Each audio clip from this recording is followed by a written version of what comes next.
Hey guys, John, Vapor Running Technologies here today. We're gonna do a quick comparison of a wet versus dry blasting example here. I'm not gonna recommend this specific process, but I have two extra parts here that I wanted to show you an example of wet versus dry and something to pay attention to when you're looking at trying to choose the blasting process that's gonna fit the best for you. I'm gonna call out a couple differences here between wet and dry.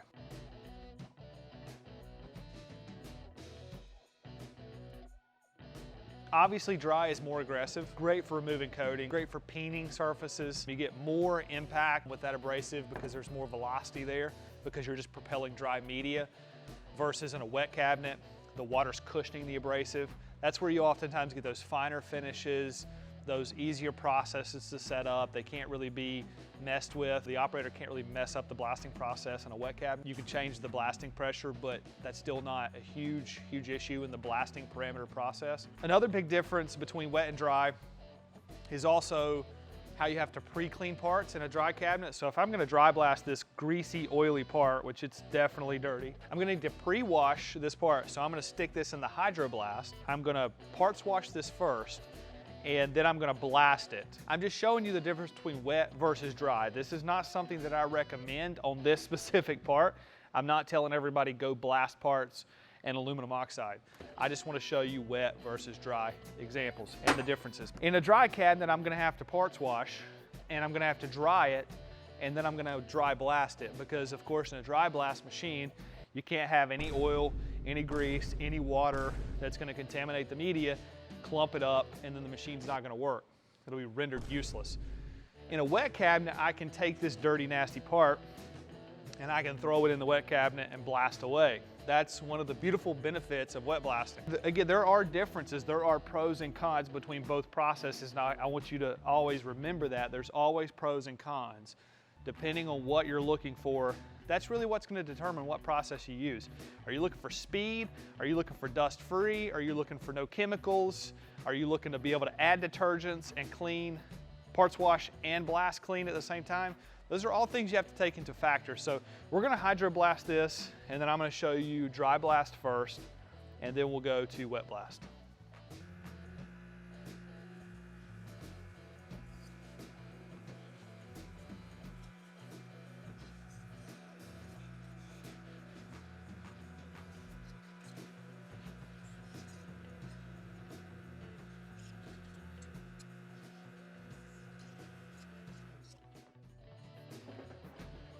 And for those of you that do not know, the hydroblast is a high pressured parts washer, uses no abrasive, just uses water with a cleaning detergent and heat and pressure.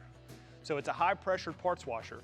And this thing is actually it's not even that hot right now. I just turned it on and it just cut the grease off of the part. So all I have to do now is blow dry this part, and then I'm gonna blast it. We're gonna be blasting this in a 120 aluminum oxide. So I'm gonna show you the cleaning power and the speed, of course, in a dry, and then I'll show you the cleaning power and speed in a wet cabinet. So here we go.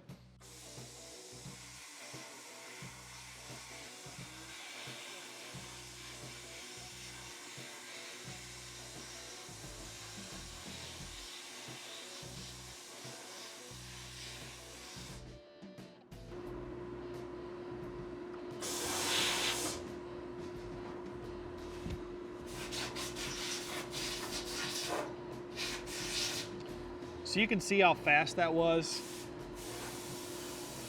That's extremely fast. That was 120 AO in a suction system.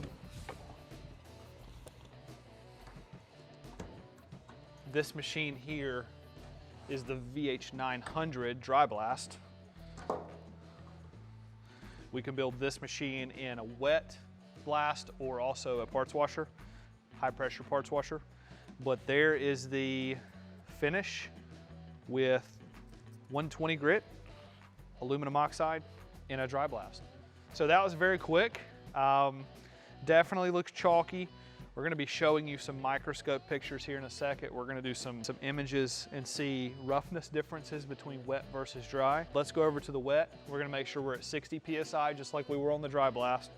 And we're gonna do this in wet blast. One of the things that I said earlier, so in a wet cabinet, you can throw your dirty, nasty parts in the cabinet and blast away. It's one of the reasons people love wet blasting, because it's parts washing and blasting in the same process.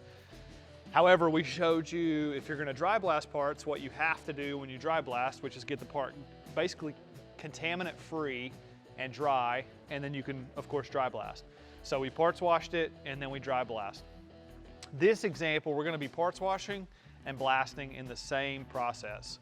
And this is in a VH2000 wet blast cabinet.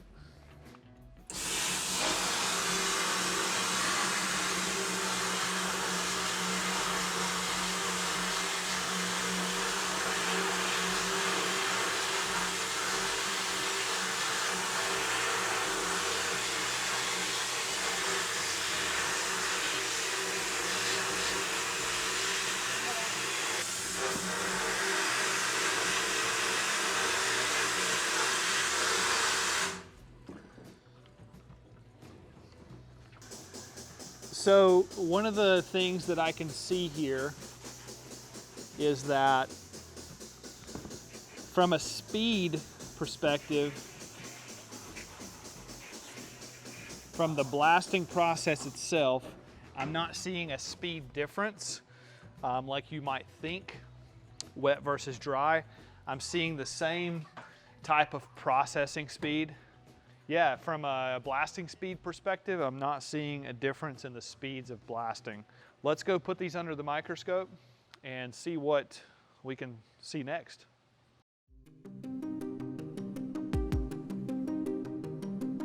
We finished blasting both parts here in 120 aluminum oxide. These were at the same pressures from a blasting wet versus dry comparison. Same abrasive type and same size. Again, 120 aluminum oxide. The only difference that I can see here between wet and dry, I can see a little bit of chalkiness from the dry blast, but honestly, if you brought it to me and had me guess at which one was wet blast versus dry, I probably wouldn't be able to tell you. So let's put these under the microscope. We're gonna see if there's a surface roughness difference. We're gonna take a sample from the top of the part. We are at 300 times magnification. Let's do an autofocus. So that's the wet blast sample. We're gonna do some surface roughness checking here. So let's look at the surface and see what the roughness of the surface actually is. Two different samples. So on the horizontal line, we're at 3.57, and the vertical line, we're at 2.19. So that is the wet blast sample. We're gonna swap the parts out. We're gonna do a dry blast sample. So there's dry blast sample. Again, like to the naked eye, even with the microscope at 300 times magnification, it's still hard to see a difference. So what I wanna do is check the surface roughness. Again, this is the dry blast sample, 60 PSI. So on the dry blast sample, this makes a little bit of sense. On the horizontal line, we're at 5.8 RA, and we were at 3 point something on the wet sample. So 5.8 on the dry. Let's go to the vertical. There's a slight difference here, 2.65 on dry. I think we're at 2 point something on the wet as well. So that's negligible. But there's definitely a surface roughness difference here that we can see from this example, wet versus dry. So the dry blast was a little bit rougher. Again, same pressure, same media type.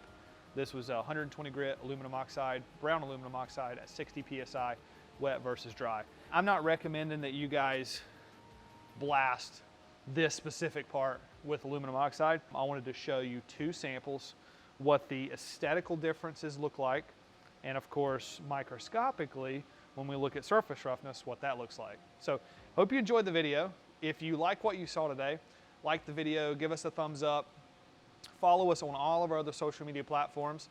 And if you guys have questions, call or email the sales team. They're always here and happy to help. And as always, guys, thanks for watching.